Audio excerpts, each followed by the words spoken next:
राहदारियाँ, मेहराबें, झरोके और कुशादा सहन, कारीगिरी और महारत ऐसी कि नकल पर असल का गुमान होने लगे। दाता दरबार का ये दिलकश मॉडल तैयार किया जा रहा है ईद मिलादुन नबी के सिलसिले में।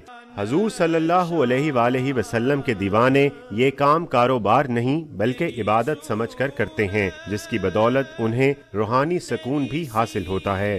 पिछली दफ़ा भी हमने काफ़ी मॉडल बनाए थे, इस दफ़ा दाता साहब का मॉडल बनाया तो महीना डेढ़ महीना लगता है। इसमें काफ़ी मेहनत होती है, तो काम भी करना होता है। हमारा प्रोफेशन नहीं है ये, लेकिन शौकिया हम ये सारा करते हैं। अल्लाह का शुक्र, अल्लाह पाक ने हमें चुना हुआ है इन कामों के लिए। मकसद यही है जी कि हम अपनी ये जो यकसानियत जो है तमाम इस वक्त जो मुल्क में फ़िरका वारियत चल रही है उस हवाले से अलहदा होकर थोड़ा सा जो है आपस में ये एक ऐसा मौका भी है जिसमें हम सारे जो है मुसलमान इकट्ठे हो जाते हैं। थर्मोपोल, कागज, प्लास्टिक और सिलिकॉन से बने मॉडल में सफेद के साथ इंतहाई नफासत से सब्ज और सुनहरे रंग भरे गए हैं। दरो दीवार पर अस्माए हुस्ना, कलमा तैयबा और दरूद पाक के नक्श फन पारे को चार चांद लगा रहे हैं। एक एक चीज़ के साथ, इस थर्मोपोल के साथ काम होता है, बड़ी नाजुक होती है और बड़ी एहतियात के साथ भी करना पड़ता है ये।